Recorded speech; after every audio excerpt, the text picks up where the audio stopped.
Clifford Taylor IV is a viral sports content creator, entrepreneur, and former college athlete known for his unique approach to sports media. Originally from Charlotte, North Carolina, Taylor focuses on athletics, storytelling, and comedic takes on current sports events, using his platform to inspire others to build their own lane in the industry. Had a tremendous interview with Mr. Taylor on this episode of 101 with Sylvia The Siren. Hey, it's Clifford Taylor IV, and you're tuning in to Sylvia The Siren. Clifford, what's up, man? How you doing?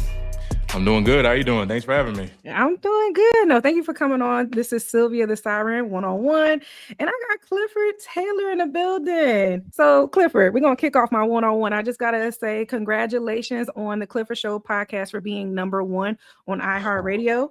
Uh-oh. And yeah, I just want to know, how has it been for you and how has your mental been?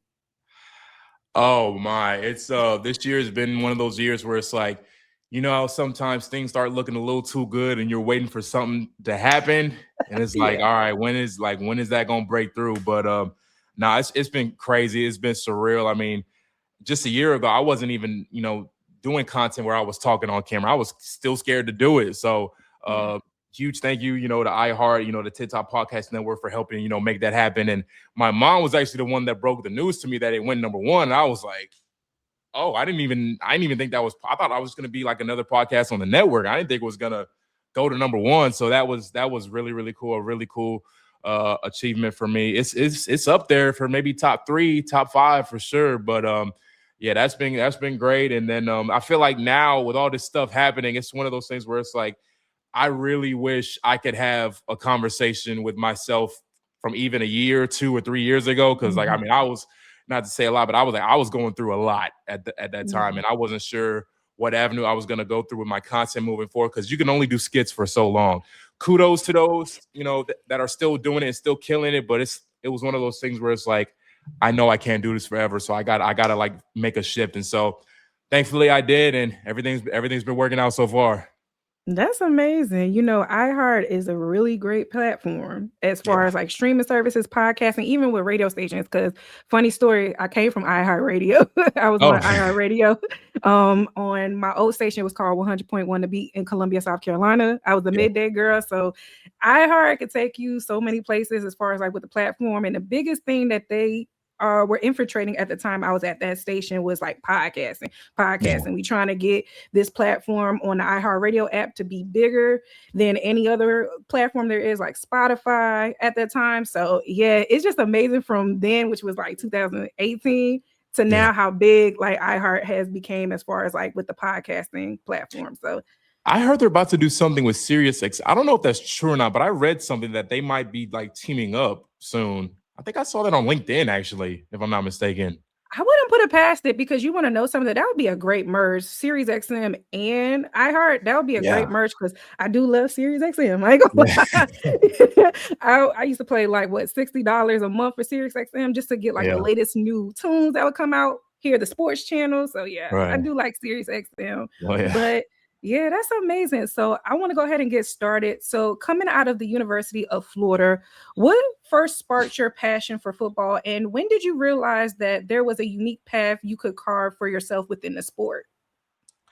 I'll tell you what. So, it started off ironically enough. So I would say since I was a kid, but I'm going to say really once I got to college, because like I grew up playing, basketball. And so, I go to Florida and I'm thinking like, okay, great. Like I'm going to be one of the 90,000 in the swamp every Saturday. Like you can't beat it. Like I was fine with that, because like, I tried the whole walk-on thing with basketball, but they gave those spots to the managers, which to their credit, they were really, really good. So I'm not even mad about that. But it was one of those things where my friends and I, we were just, just playing intramurals, to kind of break the freshman 15 habits, get good cardio in. And so, I was just playing, flag football for fun. I didn't think I was ever going to play football. I thought I was just going to be a fan and just enjoy it, from home or from the stadium. And so, a player just happened, to be there one night when I was playing, and I was just happened to go crazy that night. And he asked me if I ever thought about playing, and I looked him square in his face and I told him no. Like I've never played football before. I've only played, basketball, and I did karate, like Taekwondo as a kid. I play the piano. I don't play no football. Like that whole Oklahoma drill stuff, I'm good off that. I'm good on that. I'll just watch. But one thing that stood out to me was when he told me how much muscle he put on. And I was like, okay, because at that point I was 200 pounds, just touching 200 pounds. So I was like really, really skinny. And so he pretty much told me the ins and outs of football. And this is one thing I learned back then. It's like, I really learned that like, if I want something bad enough, like I'm gonna like get after it. Cause sometimes I think about it now and I'm like, how was I even able to like connect and reach out to these people to get on the team? Because it was like, fortunately, I knew some players and, they would tell me stuff, but it's like, sometimes players be lying, they be lying, but to their credit, they put me in the right direction and I reached out. And so funny story. So Vernell Brown, so his son, the third, is actually playing at Florida right now, BB3. So I sent him a text and I was like, hey, I'm interested in trying out, I don't know what in the world I'm talking about, but I would just like to try out. And so the first thing he said, he was like, do you have any film? And I'm like, oh, well, this is where the boat stops. And so I was like, I can either lie and be like, yeah, I got film and just try to, AI it or something like that. Well, no, AI wasn't around back then, but AI that joint, or I could just tell the truth and be like, no, but I got basketball. So I went with option B. I showed him basketball clips and he was like, okay, you're athletic. And so we just stayed in contact for months and months, and kudos to him because he didn't have to do that, because like I was going to be a walk-on. I wasn't going to be like a star or anything like that. And so we stayed in touch and then had the tryout. And fortunately for me also, it's like, and during the trial, it was something called the dead period. So there was no like footballs. There was no like, jug machines. It was just straight agility. Well, that's all you do in basketball. So whole time I'm doing this tryout, and I'm like, am I cheating? Is this cheating? Like, is this like this can't be how I make the team, right? Like there's got to be something else, right? Like a playbook quiz or something. Nothing. So I had that tryout, knocked it out the park, and then a month or so later was on the squad. So, whoa. Yeah. Talk about luck and hard work and like, dedication. I want to know, what position did you play? I played tight end. They tried to get me to play defensive end, but I was like, no, our offense is good. Yeah. Who's your favorite tight end? Ooh, favorite tight end. I mean, it's hard not to go with Greg Olsen. Okay. I know he's a Hurricane, but I mean, he's a Panthers legend. So you got Greg Olsen. Some Panther fans might not remember him, but Dante Rosario, that touchdown he had against the Chargers. I got a picture of that at my parents' house. And he caught that game winner week 1. I have a picture of that, and it's crazy. I was always why am I a fan of all these Hurricanes? But I was also a fan of Jimmy Graham because he played basketball too. But Jimmy Graham, when he played for the Saints, I was like, I can't stand you, but I love your game. So right, yeah. And then of course I can't say favorite tight ends without my teammate, of course, Kyle Pitts, who's, killing it in the league now. So, yeah, those 3 are my guys for sure. Oh, that's good. That's amazing. So I got to ask, did you recently watch the draft or did you watch last year's draft? Both. I watched both. And, it was funny because on my mock draft, I was like, okay, we either get the safety from Oregon, Monroe Freeling, and if for some reason he comes down, I knew he wasn't going to fall down to us. But give me Caleb Downs. That was just wishful thinking. So when I saw Monroe, and I was like, okay, because Icky got hurt. Another one of our O-line retired, if I'm not mistaken. So I'm like, okay, that builds the foundation. And he didn't. There was another O-lineman we got. Why am I blanking on his name? Or someone that we signed, and he didn't allow any sacks. And I was like, oh wow. Okay. Dan knows, like, he is a Panther through and through. So we're way well past the days of the Dave Gettlemans of the world. Like I don't even like talking about that era, because when he got rid of Smitty and all that, I was like, yeah, this got to be a joke. But no, this year's draft, I was a fan. I graded it an A-.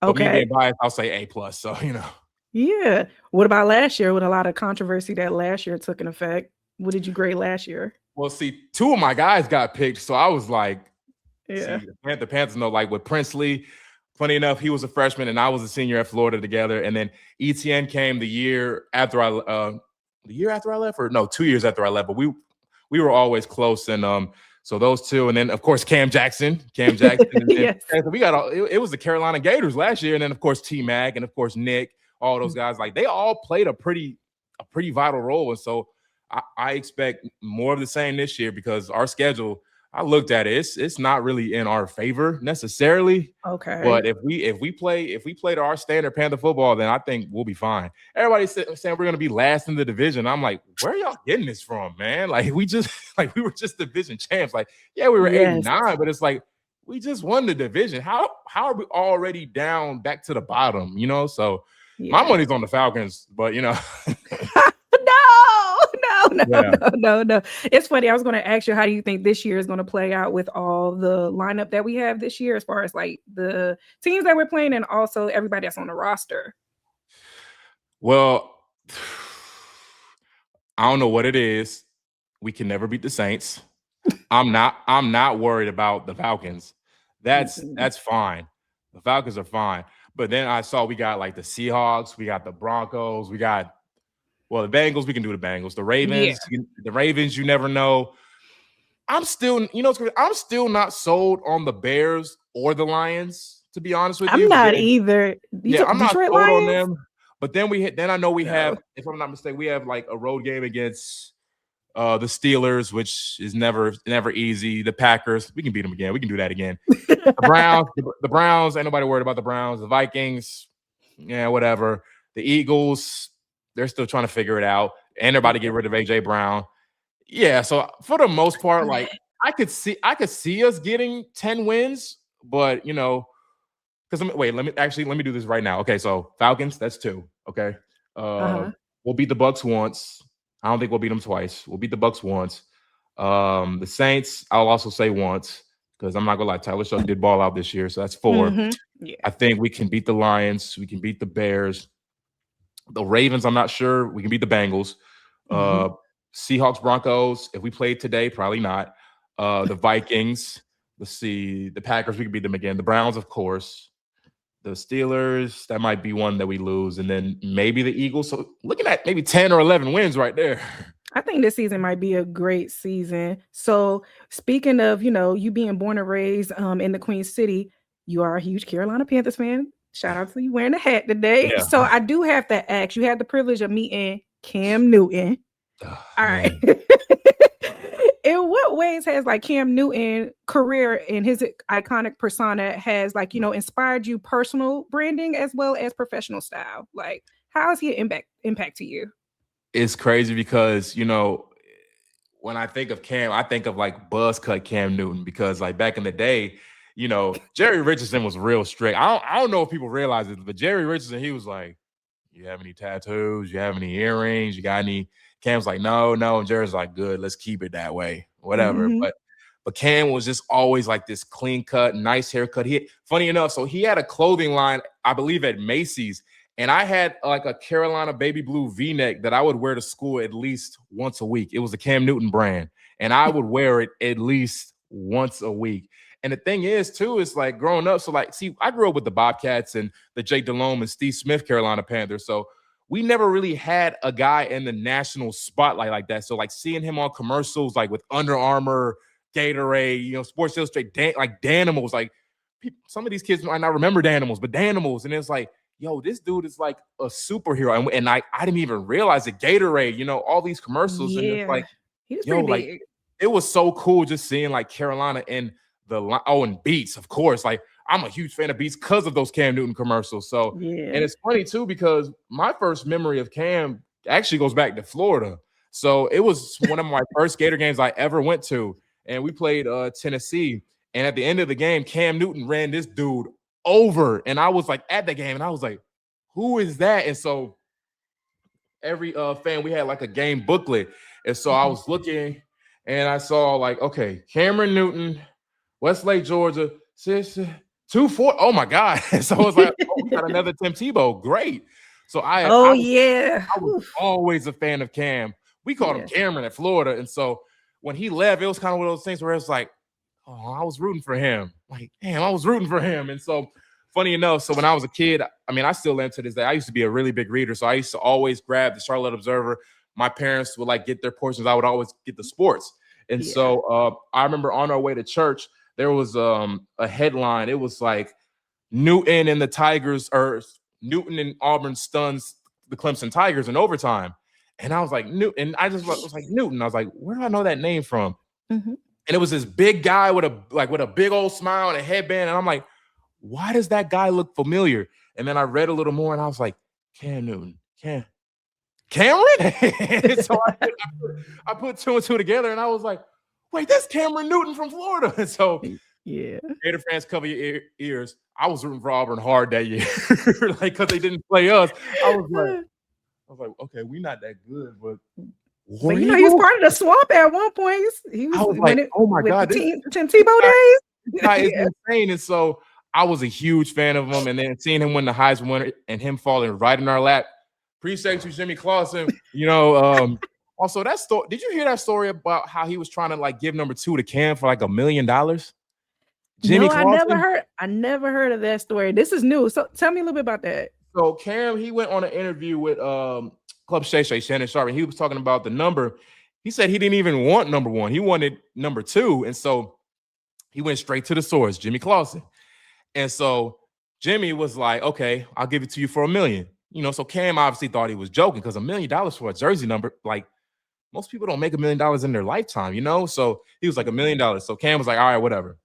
And so Jimmy came back like a day or so later. He was like, all right, I talked to some people on my team. We'll do it for $750,000. And Cam was like, oh, you were serious? And so he was like, whatever, I'll just stick with number 1. And funny enough, the very next year, Jimmy Clausen switched to number 7, his college number. So it was like, oh, that's petty. But I mean, it's all good. Number one worked out. Number 1 worked out. It did. For some reason, every quarterback wants the number 2. I don't understand, but you know, I think he said because he was like the second child or something like that. If I'm not mistaken. Yeah, I think that was why he likes number 2. Okay. Yeah, I know all this. I'm a big Cam guy. That kind of makes sense. With Cam coming back this year to the stadium, how was that? How was that feeling? It was so, like, honestly, it was so cool because, funny enough, I did something with the Panthers the year we drafted Bryce. Like, I did a little collab with them. And I remember back then, you know, there was a video I was doing, like, mimicking all the player celebrations. And, of course, you can't do celebrations without Superman, without him pointing in the tunnel, you know, doing Superman again. But I remember they were all telling me, like, to kind of, like, just shy away from doing Cam Newton stuff. And I was like, what do you? I'm like, what do you mean? He's arguably the greatest player. What are you talking about? Right. And so it was crazy because like when you walk through like the facilities, because I got to tour it and everything, Cam was nowhere to be found. Like he was nowhere, and I was like, there's no MVP, no, like nowhere, and that for years bothered me. It bothered me, and so. 2 years ago, also when they celebrated the 30th anniversary, so my family and I we're still PSL owners, so we got like this little booklet, and he was in there maybe once, and it wasn't like they said Cam Newton. They were like the 2011 number 1 overall pick, you know, celebrating a win against the Cowboys and like they didn't even acknowledge him, and I was like, yo, what is the deal? Like what is going on? So I don't know what happened between now and then, but I'm glad they resolved that issue because it's you can't erase history, especially for him. Especially in this generation, when you think of the Panthers, you think of Cam Newton. He's one of the top 5 guys you think of. Cam Newton, Luke Kuechly, Sam Mills, Steve Smith, Julius Peppers, and Thomas Davis, the mayor. But like, he's one of the top 5 guys you think about. So like that always bothered me. So hearing that he was coming back, I was like, oh yeah, I got to fly back home now. I got it because like I was gonna go back for the game anyway because I was like I'll just use my PSL ticket, but I'm like, oh no, I'm really going back now. And so I got to give a big kudos to the Roaring Riot for helping me meet Cam because that wouldn't have been possible without them because they reached out to me a few days before the game and they were like, hey, you want to come do some content and stuff? I was like, yeah, of course, the Roaring Riot. That's like the tailgate spot, of course. And they're like, by the way, you might get a chance to meet Cam. I'm like, what? Don't just speed past that. Like what do you mean I get a chance to meet Cam Newton? And you're like, yeah, he's gonna be here. I'm like, he's gonna be here. So I was like, look, y'all, I'll help them set up. I will help them put tents. I'm like, whatever I need to do. So I was helping Peggy. I was helping the whole production company. And then I finally saw Cam. I mean, when I saw Cam, it was just like, first of all, like 6'6". I don't know if that's true because I stood next to him and I'm like, you either got like 4-inch insoles in your shoes or you're like 6'9". Like because I'm like giant. I'm like, yo. And so I saw all his kids and I saw Cho. I mean, look smack dab like Cam. And I was like, and he was doing like the little like one love and stuff. And I was like, yo, and I'm like, if I don't ask for a pic now, I'm never gonna get it. So shout out Jonathan Stewart too. He took the picture, probably the hardest I've ever smiled in my life. You know what I'm saying? Got a picture with him, posted it, said hero, like that.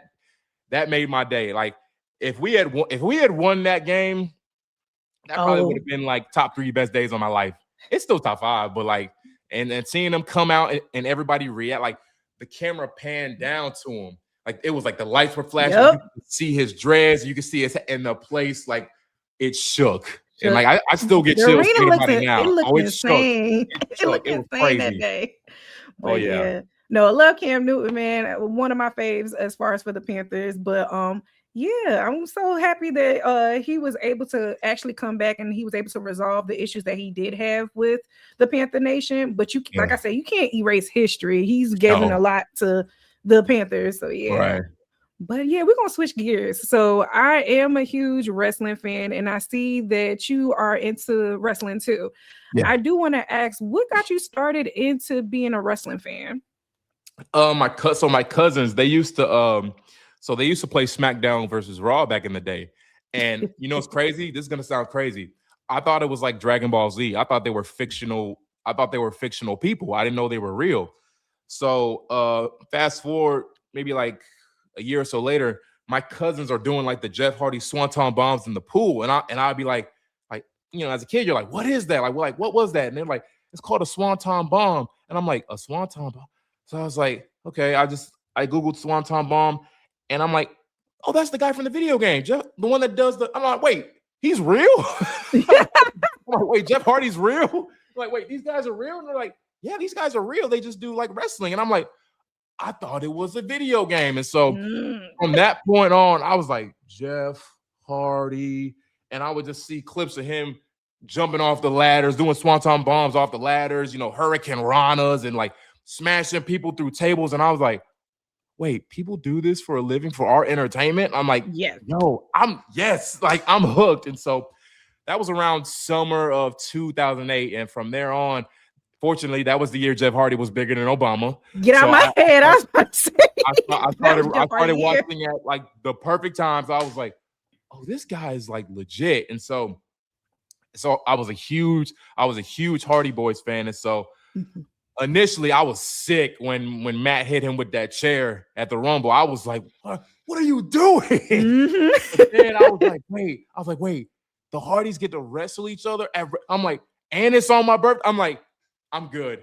I'm still mad that Matt Hardy won, but for storyline purposes now, I kind of get it because it was like Matt Hardy was kind of like he was overlooked in a sense. So I was like, okay, I get it. You gotta get him over. Plus, Jeff got his get back at Backlash, so we chilling. But yeah, no, I mean, from that day, I was like hooked. Obviously, John Cena. You know, it's crazy. I used to love Randy Orton. Like something about just being like, what year? Something about being, you know, just like, I don't know, just rebellious against your boss. Like that was cool to me. Like kind of like Stone Cold Steve Austin and like The Rock and others. Like just being that demonic against your boss. It's like that's like I don't want to say that's the dream, but it's like that's kind of a dream in some people's minds. So I was like, I was a huge Randy guy. I hated Edge's guts because of the whole leader and stuff. Like I hated his guts, but in hindsight, he was a GOAT too. So yes.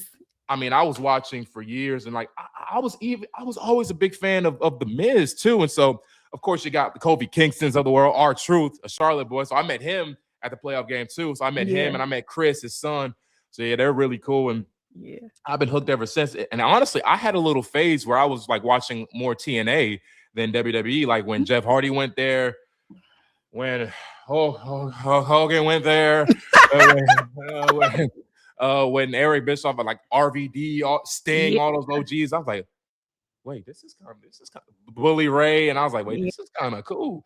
And then so I was watching that for a little bit, and then when the Hardy Boys came back to WWE, I was hooked again, and so I've been watching it ever since. And so now it's at a point because like as a kid, whenever I would go to like Raw or SmackDown, I could never get the belts because my parents always said like, you got title belt money, like it's just a toy. And I'm like, Mom, you don't understand. Like if I bring this to school, like I'm top dog, you know what I'm saying? So, yes, like they didn't understand that. So now I got all these belts. Now I got belts with my logo at side place now. So it's like, yeah, who won in the end? But yeah, no, I've been going to WrestleMania now.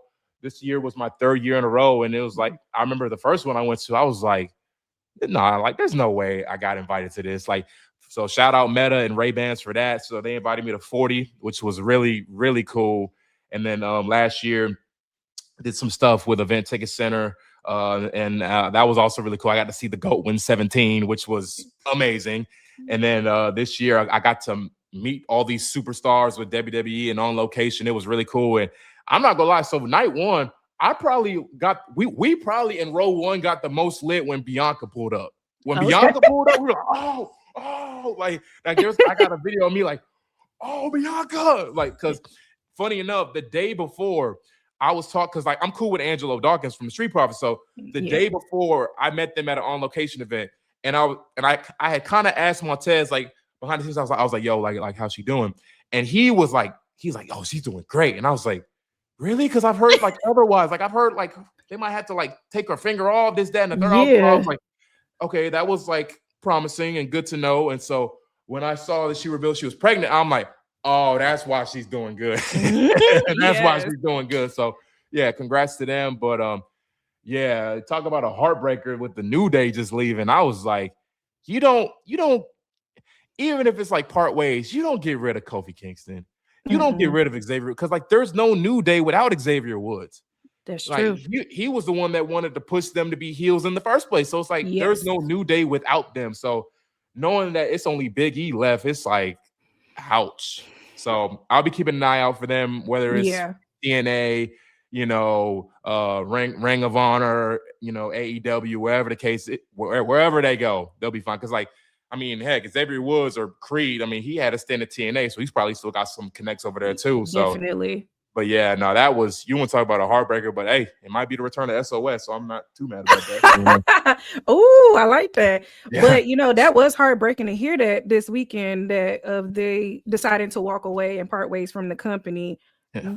A lot of people don't understand, like with the New Day, they made a huge impact on the company when it comes to people loving to watch the product. So I was very heartbroken to see that. I do feel like with Creed, Xavier having, that connection with TNA, I could potentially see them going there or working all the companies, like going to AEW, going to TNA, going to Ring of Honor, even going to the Indies. I would love to see them just branch out and just be who they are without having any type of ties to this brand, that brand. So therefore they can be able to, have that experience and opportunity because they've been with WWE, well, Kofi Kingston almost 20 years. Yeah. And Xavier, he been with 16 years. So definitely, I think it's not the end all be all with being at WWE, but I could see them actually like going to each brand and then make an additional impact like they did in WWE. So I'm excited to see that. But okay, so I was asking earlier, you like Randy Orton. What year was your favorite of Randy Orton? I hope you get this answer right. So, I mean, of course 09. Of course 09 is like, of course 09. Okay. Like no one beats 09. Yes. But people forget like 2018, 2019, Randy was a little devious. I mean, I remember when him and Jeff went at it at the cell and he was like pulling Jeff's ear, and I was like, he's gonna pull his ear off. And like honestly, even COVID, like Randy, like 2020, like he was doing stuff with Christian, he did stuff with Edge, and he did obviously the stuff with Bray Wyatt and Alexa Bliss. Like those were some devious, Randy Orton's. But 09, like I mean, you kick the boss, you kick his son, then you RKO his daughter, then you kiss his daughter in front of her husband, and then you. But it's so crazy to me because like I watched WrestleMania 25 like a year or so ago. Yeah. And like I watched and I was like, why did Triple H win? like we know why. Why did I mean, I know why, but I was like, why did Triple, like, you could even see, like, if you see the first few rows, once Triple H like kicks him and wins, they're looking at each other like, well, yeah. But I mean, you know, Triple H, he's got to put himself on. I mean, we all know Hunter, we all know Paul Levesque, but you know what? I'm not gonna say too much because they invited me with on location. So kudos to y'all. I'm not gonna say too much, but yeah, no, that I still look at that WrestleMania and I'm like, this really could have been. I mean, it still was good, but it was like there was just certain aspects of it where it was like, was that really necessary? Like, for example, like looking at it now, like Kid Rock, like 12 minutes, he took time away from the Hardys match because of that. And it's like, Kid Rock, like, yeah, you got the bound with the back. Like, no, I'm not even gonna sing his praises. I'm not even gonna do that. Actually, just we'll mute that part. We'll mute that part. No, I get it. So you had the privilege of meeting John Cena. How was that experience? I mean, you talk about it's so crazy to me because, like, in the moment, you're like, you just don't, like, you feel like you're floating in a sense.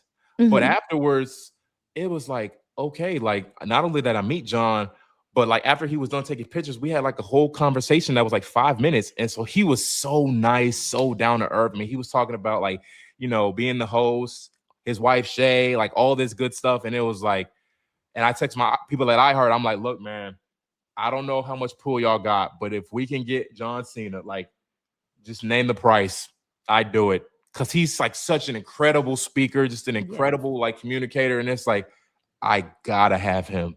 I got to have him. So yeah, that was a cool experience. And then I met others like Drew McIntyre, Rhea Ripley, Liv Morgan. Funny enough, I met Aleister Black and I met Aleister Black. So when I heard that they left, and I was like, come on, man. I just met them. Like I can't forget Selena. And I was like, I just met them. What are we talking about? Oba, of course. Love Oba. We were on the same flight to Mania, actually. So really? Yeah, we were on the same flight. So Oba, met him, his girlfriend. I know I'm missing a few. Randy Orton, of course, again. Oh yeah. But yeah, it was really, really cool. Yeah, you had all access. I was actually looking at your social media, and I was just seeing like you was just literally right there at the ring. Did you get to see the ring reveal like other creators got to? No, so I didn't see the reveal because I was doing some stuff with on location at another location.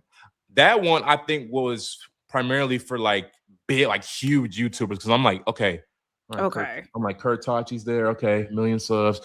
Okay, 1 million. Yeah. Okay, yeah, we got a ways to go. We'll get there. Oh we'll get there when we get there. But no, that was a really cool time. And then the biggest surprise was when they told me I was getting row 1, because I'm thinking like, okay, like I'll get like somewhere in the hundreds, because that's what they told me, I'll be in the hundreds.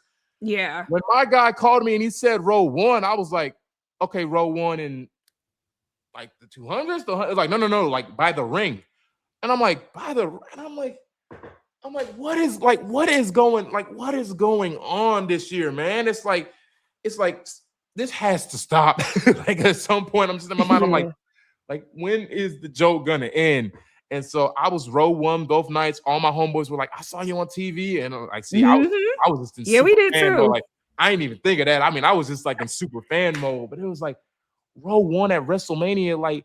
Especially now in this economy with TKO, it's like, like the people that I was sitting next to, they told me, mind you, this doesn't include flight, this doesn't include lodging, this doesn't include Ubers. Like they said they spent like over $50,000 on like the passes, and I'm like, look, y'all, and see, I'm glad I carry this gene from my pops, because I'm like, look, I love sports. I don't love sports that much. Yeah, I don't love sports to pay rent.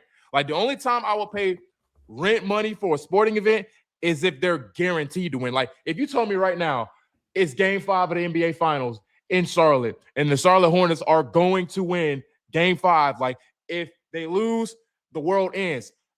I drop the bag then, because like, yeah, it's the Hornets or the Panthers winning the Super Bowl. Like I'd do that, but it's like just to beat out, nah, I'm good. No, I can chill in the hundreds too. And I tell partners that all the time. I'm like, look, y'all don't have to put me in on, like, I'm a simple man, y'all. Like, if you put me in an area where I can clearly see the game or clearly see the event, I'm fine. But I'm not gonna tell you no if you give me row one. So yeah.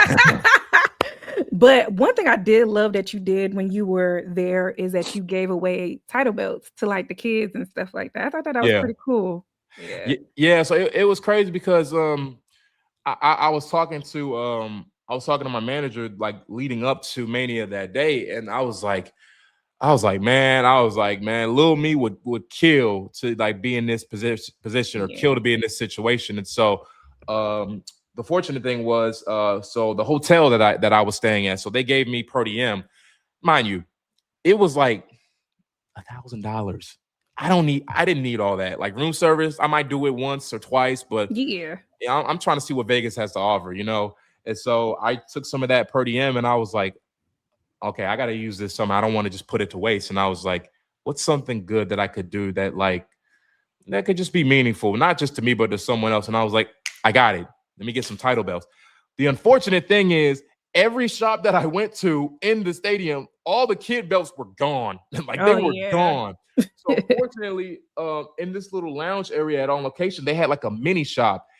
I didn't see any belts. And I was like, hey, by any chance, do y'all have like, even if it's like 2, 3, or 4, do y'all have any like of the kid title belts? And they're like, yeah, we have some. And they were like, why? And I was like, because I want to give some out to, you know, kids at WrestleMania. And so this little kid behind me, I mean, he was so adorable. I mean, he was talking about like, I can't wait to see a Roman. I can't wait. And I noticed his dad had a belt, but he didn't have one. His dad had one, but he didn't have one. So I was like, okay, that's one. And then I just kind of caught myself doing like laps, looking around the stadium. And I'm like, okay, let me just find, it's going to sound crazy, but it was like, all right, let me find a kid. That sounds crazy to say out loud, but it's like, okay, let me just find a youngin.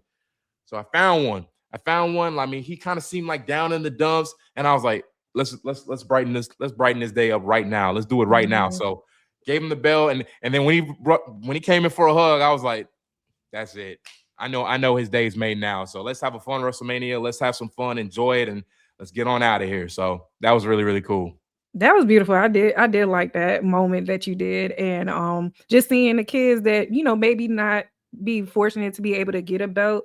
I love like the give back that you did. Like I was like, oh wow, this is so dope. But yeah. Oh yeah, I told my mom too. I was like, oh, that's all y'all had to do. That's all I told her, that's all y'all had to do.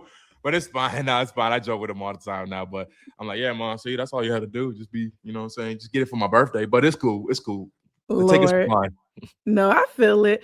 But I gotta go into my last question. And again, thank you for coming on with me. So again, congratulations on the launch of your success again for the Clifford Show, being number 1 on iHeart Radio. Yes. Tell me, what can we expect in the future? Yeah, I mean, more incredible guests. I think the thing for me, I view it as the pivot, but for creators.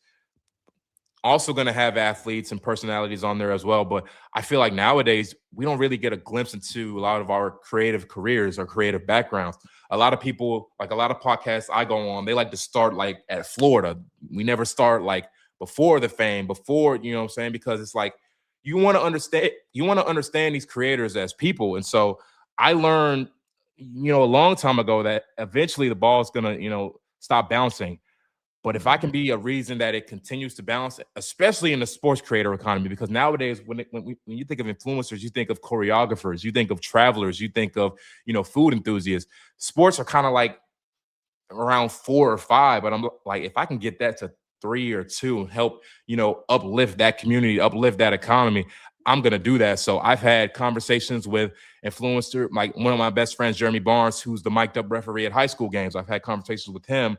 I just had a conversation with Justin Stuckey, who was an All-American at Auburn for track, now has his own podcast. He's like he's a broadcaster, MC, host, whatever any title you could think of, he's that. And then I just had personalities in the women's space, like Aaliyah Funshell, who's awesome. She's incredible.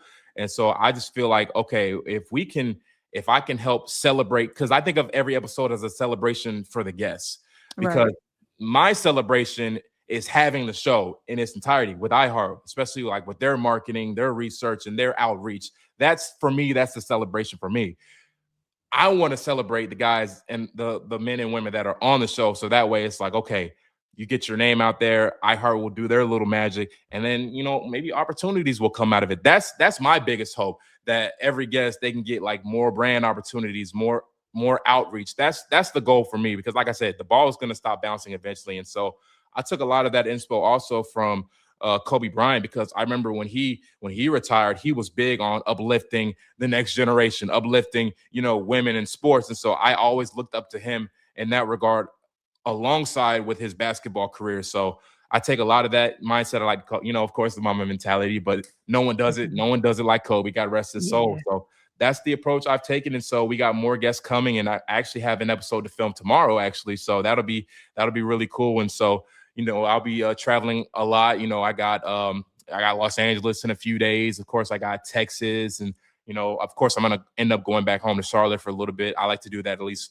once every summer. But yeah, no, a lot of excitement for the next few episodes. I think we're 4 episodes in right now. So yeah.